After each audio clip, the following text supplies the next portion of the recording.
Hey, my name is Al Corlin. Thanks very much for joining me. We are in the Windy City, Chicago, attending what I think is one of the very best conferences out there in the area of hard assets, and that is the Chicago Expo. We've been doing this for the last 2 or 3 years. I guarantee you, even when I slow down and perhaps only do one conference a year, it's going to be the Chicago Resource Expo. Very friendly. You know, you have a chance to visit with people. You have a chance to really get to know not only the companies that are exhibiting, you also have a chance to get to know the folks who attend this. And I got to tell you, it's a really, really great educational experience. Speaking of educational experiences, chatting right now with Ralph Shearing. Let me tell you a little bit about Ralph. I met Ralph at a show, I believe it was in New York, probably 3 or 4 or 5 years ago. Ralph is the president of a great little company called Soho Resources, properties in Mexico, some very, very I would have to say, impressive 43101 numbers in terms of going along the lines towards production. Going along the lines towards production, these guys are really, really right on schedule into having something very, very interesting happen down there. I have not been following Soho Resources since I met Ralph the first time, up until actually yesterday. But in chatting with him, I wanted to bring this company to your attention because, you know, I think these guys really, really have a shot at going somewhere. And in the interest of full disclosure, let me say they are not sponsors on our site. Does that mean we don't like them? No, it just means they're not sponsors on our site. And I don't own any stock in the company. So this really is, from the standpoint of Al Corlin, totally arm's length. Ralph, thanks, man. Thank you very much, Al. I appreciate the opportunity to be here and those kind words. Again, thank you very much.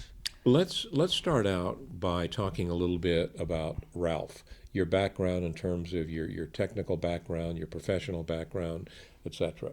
Okay, I'm a professional geologist. I graduated in the University of British Columbia in 1982, and I've practiced my profession ever since that time, mostly up in Canada, but over the last 10 years, primarily in Mexico and other parts of the world. How'd you get involved in Mexico? I always liked Mexico as an underexplored area. We first got down there around 15 years ago looking around. I just thought it was a very highly prospective area. And I think that's proven out to be so with all the other junior companies exploring down there. They've all had great success. So I was down there early, got involved in a very good project, and have been working on that project ever since. You know, Kathy and I, as you and I were chatting earlier today and yesterday, are very, very heavily invested in Mexico. We're really comfortable down there. Our investments heretofore have done really quite well. Number of reasons for that, and I think you need to consider this when you're looking at companies that are doing business down there. But number one, the government on the national level is incredibly supportive of the mining industry. The government on the state level is incredibly supportive of the mining industry. And you know why? Because guys like Ralph are providing employment, meaningful employment, to people who otherwise wouldn't have jobs. And I think that that's perhaps one of the draws that we have to Mexico in terms of where our investments go. Enough of that. Let's talk about Soho. You guys, two major properties. We have two major properties. One would be an advanced project. It's in the pre-feasibility data collection mode. So we've delivered two robust 43101 resource reports, and we've just recently delivered a preliminary economic assessment that, again, came out very, very well for us. Let's talk about the 43101 numbers, because all of our listeners and all of our viewers are very aware that those are the numbers that really count. Sure. On our project, the exploration we've done to date is about 40,000 meters of drilling in about 270 drill holes. And that's primarily along one structure and one small part of another structure that's allowed us to come up with the resource we have. And it's 12.2 million tons, inferred, measured, and indicated resource. 60% of it is measured and indicated, 40% inferred. The average grade is about 2.1 grams gold. I think it's around 30 grams silver, 2% zinc, and 1% lead, and about 0.28, 0.3% copper. So it's a polymetallic project, but very strong mineralization over considerable distances. The structures that we have explored are well over 2.4 kilometers long that we know of now, and we're convinced they extend further than that. We have not found the bottoms of the ore chutes we've drilled on so far, so we're open in all directions on those structures we have explored.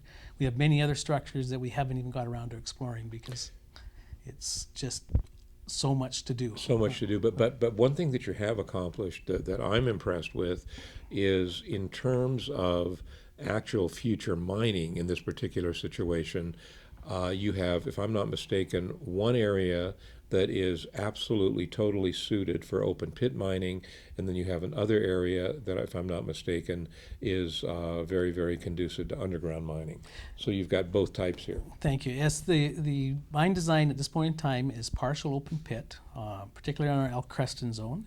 There's another zone to the south of that, which is called Cinco de Mayo, and it looks like it can be open pit mine, but it's quite steep topography, so we have to do some slope stability work on the cliff faces above the area we would plan on open pitting. If we are successful in that, we'll be able to bring that part into the mine plan as well, and it's going to further improve our economics. Oh, I would imagine it would.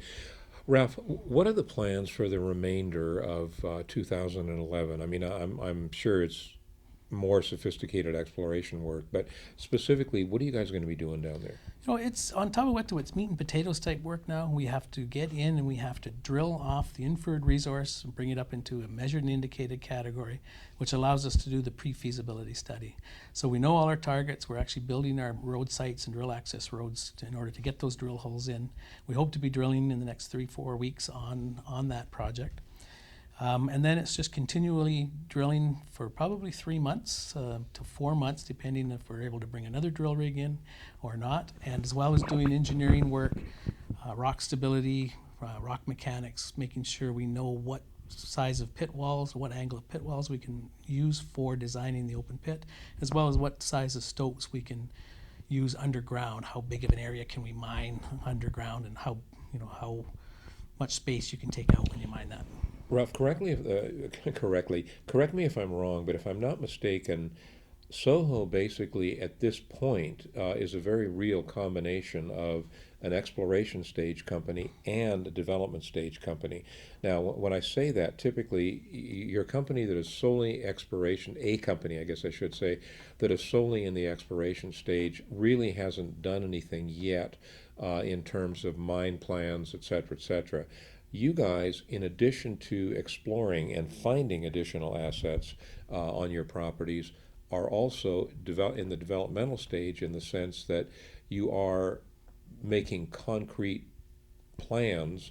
Concrete plans is a wrong way to put it. You are actually going in a very concrete direction towards production on a portion of your properties. Well, certainly we know the path we need to go down in order to get the Tahuehueto, our main project, through the feasibility, pre-feasibility, feasibility stage to get to a mine decision.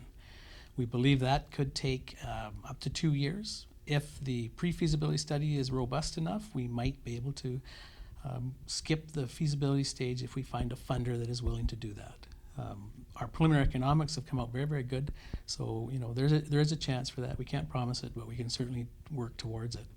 We have another project that's a silver exploration project that's brand new. It's never been explored. We visited the project.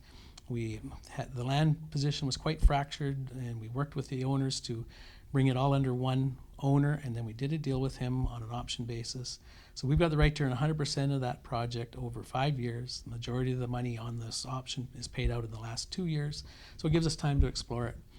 And we're on it now. We're opening up the road access. We've got the geologist mapping the structures, understanding the attitude of the mineralization, and we are planning on drilling that by the end of the first week of May. So that's 2 to 3 weeks away.